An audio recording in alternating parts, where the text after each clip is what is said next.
یہ نظر بد کیا ہوتا ہے اور اس کا اثر کیسا ہوتا ہے؟ نظر بد یہ بھی برحق چیز ہے، اور اللہ کے رسول صلی اللہ علیہ وسلم نے فرمایا کہ العین حق، کہ عین یعنی نظر لگ جانا یہ حق ہے۔ اور دوسری حدیث میں ہے کہ اگر کوئی چیز تقدیر سے بھی آگے ہو سکتی تو وہ نظر بد ہے، مطلب یہ اتنی خطرناک ہے۔ اور ایک دوسری روایت میں اللہ کے رسول صلی اللہ علیہ وسلم سے جو مروی ہے اور جس کو بعض اہل علم نے جو وہ حسن تک قرار دیا ہے کہ اکثر من یموت من امتی بعد قضاء اللہ والقدر بالعین، کہ میری امت میں سب سے زیادہ وفایات تقدیر کے بعد اگر کسی وجہ سے ہوں گی تو وہ نظر بد کی وجہ سے ہیں۔ اب اس کی حقیقت کیا ہے؟ اگر اس کو ہم آج کے دور میں اس پہلو سے سمجھنا آسان ہے، کیونکہ جو اس وقت جو ریز نکلتے ہیں، مطلب وہ جس پر جیسے ہم اب موبائل چلا رہے ہیں تو کہاں سے انسان بیٹھ کر بات کر رہا ہے، تو اسی انداز سے اللہ رب العزت نے اپنی جو یہ انسانی جسم میں جو یہ نعمتیں دے رکھی ہیں تو اس میں آنکھ ہے، تو آنکھ سے بھی وہی کچھ وہ ریز جو ہے وہ نکلتے ہیں۔ اب وہ اگر سامنے والے کو صحیح پڑ جاتے ہیں، اور اس پر علامہ ابن القیم رحمہ اللہ نے بڑی باریکی سے اس پر جو ہے گفتگو کی ہے کہ اگر وہ سیدھا جو ہے وہ جا کر اس کو ٹچ کر جاتا ہے تو وہ متاثر ہو کر انتہائی خطرناک کیفیت تک پہنچ جاتا ہے، اور اگر جو ہے وہ کہیں سے وہ ریز جو ہے وہ اس کو نہیں لگتی، تھوڑی سائڈ سے ہو کر نکل جاتی ہیں تو وہ بچ جاتا ہے۔ اور عموماً جس کو اللہ کے رسول صلی اللہ علیہ وسلم نے ہمیں تعلیم بھی دی کہ جب بھی ہمیں کوئی چیز بہا جائے تو فوراً ہمیں جو ہے وہ ماشاء اللہ تبارک اللہ جو ہے وہ کہنا چاہیے۔ تو زیادہ تر حسد کی وجہ سے یا کسی چیز کا اچھا لگ جانا اس کی وجہ سے نظر ہو جاتی ہے، لیکن حسد ہی میں نظر ہو یہ ضروری نہیں ہے، کیونکہ انسان کو اپنی نظر بھی لگ سکتی ہے، اپنی ذات پر بھی مطلب اس کی جو ہے وہ نظر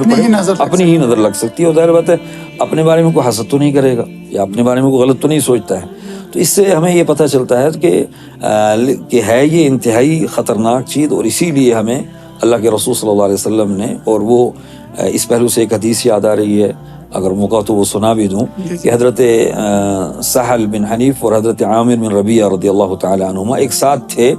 تو اس میں حضرت سہل جو ہے وہ نہانے لگے،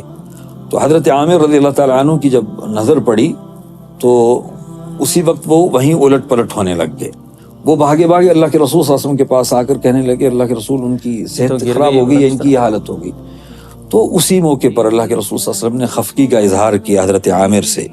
اور کہا کہ اَلَمَا يَقْتُلُ أَحَدُكُمْ أَخَاهُ، کہ تم میں سے کوئی اپنے بھائی کو جو ہے وہ قتل کرنے کے در پہ ہوتا ہے، اور پھر فوراً حکم دیا کہ تم جو ہے وہ غسل کرو،